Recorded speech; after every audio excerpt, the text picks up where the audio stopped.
Ka'batullohda yana bir Allohning mo'jizasi bor. Ya'ni yer yuzida yerning narsasi bo'lmagan, yerda yerniki bo'lmagan narsa bor. U ham bo'lsa Ka'batullohning burchagida yerdan 1 metr 10 santimetr balandligida Hajarul Asvad bor. Ya'ni qora tosh bor. Tavof o'sha toshdan boshlanadi va tavof toshda tugaydi. Jibril alayhissalom Ka'ba qurilishida jannatdan olib kelgan tosh. Ilgari shu tosh sutdek oppoq bo'lgan. Mayoq vazifasini o'tagan. Undan nur taralgan. Bizning yurtlarimizda buyuk ipak yo'li bo'lgani kabi Arab diyorida ham shimoliy janubiy yo'nalish bo'yicha Yamandan toki Suriyaga qadar katta savdo karvon yo'li bo'lgan. Mana shu karvon yo'lida Makka joylashgan. Karvon yo'liga mayoq vazifasini o'tagan. Undan nur taralgan, sutdek oppoq bo'lgan. Ibrohim alayhissalomdan keyin odamlar aynib ketdi, din buzilib ketdi, aqida buzilib ketdi. Ka'batullohga butparastlik kirib bordi. Odamlarda shunday bir e'tiqod shakllandiki, biz bu kiyimlarimiz bilan gunoh qilganmiz. Bizni eng gunohsiz holatimiz onadan tug'ilgan holatimiz. Onadan tug'ilgan go'dak eng poklikning timsoli.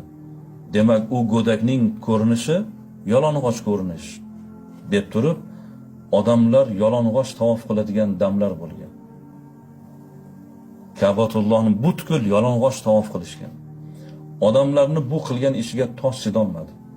Rangi qorayib, nuri so'nib qoldi. Imomi Hirabiy aytadilar: insonning qilgan isyoniga tosh chidolmadi. Rangi qorayib, nuri so'ndi. Butun umrini isyon bilan o'tkazgan odamning qalbi qanday bo'lar ekan deydilar. Toshki isyonga chidolmadi, rangi qoraydi, nuri so'ndi. Insonning qalbi etku. U et ham qora toshga aylanib ketsa kerak deydilar. Mana shu tosh Alloh taolo ko'radigan ko'z qiyomatda gapiradigan til beradi azizlar. Umrachini, hojini qiyomatda bitta shafoatchisi bo'ladi. Mana shu tosh qiyomatda umrachini, hojini shafoat qiladi, guvohlikka o'tadi. Parvardigor, men guvohman. Seni shu bandang sana baytingni tavof qilgan, umra qilgan, haj qilgan, baytingga nazari tushgan deb turib, hojini, umrachini haqqiga guvohlikka o'tadi azizlar. Abbosiylar davrida Shiyalarni qarmatiylar jamoasi Ka'batullohga katta bir qo'shin tortib kelib, Hajarul Aswadni joydan qo'parib olib ketishadi. 20 yildan oshiq muddat ular bermaydi.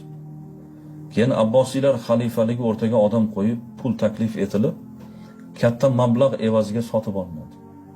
Va hozirgi o'rniga olib kelib, atrofiga gardish qilib qo'yiladi. Ana o'sha qo'parish jarayonida bo'laklarga bo'linib ketadi. Hozir biz tavof qilib o'padigan Hajarul Asvad bir necha bo'lakdan iborat. Ular o'sha toshni qo'parishda sindirib yuborishgan. Azizlar, Zamzam qurigani kabi qiyomatning alomatlaridan bittasi. Qiyomatga yaqin Zamzam quriydi. Zamzamda bir qatra suv qolmagani kabi Ka'ba ham buziladi. Sarvari koinot bir kuni ko'zlarini yumdilar va aytdilarki, oyog'i ingichka qora bir habash Ka'ba devorlarini, g'ishtlarini bittalab buzayotganligini ko'rayotgandekman deb bashorat berdilar.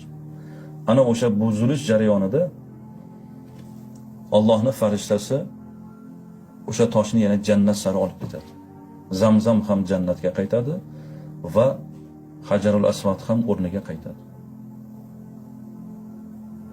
Makkada Alloh deydigan odam qolmaydi. La taqumu sa'a hatta ma yabqa man qala la ilaha illalloh. Yer yuzida la ilaha illalloh deydigan odam qolmaydi. Ilon iniga kirgani kabi iymon ham Madinada so'nadi deganlar. Lekin shukrlar bo'lsinki, hozirgi jarayon musulmonlar adadining ko'payishiga qarab ketyapti. Ka'batullohga talpinadiganlarning soni ko'payish tarafga qarab ketyapti. Alloh taolo barchalarimizni mana shu ko'zlarimiz bilan Ka'bani ko'rib, qo'llarimiz bilan Ka'ba devorlarini ushlab, xatim ichida namoz o'qib, umra va hajlarni qilishligimizni Alloh barchalarimizga nasib aylasin. Ka'bani ko'rgan ko'zingiz, umra qildingiz, haj qildingiz, Alloh taolo sizni shunday mukofotlasinki, Ka'bani ko'rgan ko'zingiz do'zaxning otashiga tushmasin. Mana shu bashoratlardan umidvormiz. Alloh taolo hammalarimizni o'zini baytini qayta tavof qilishlik sharafiga o'zi muyassar aylasin.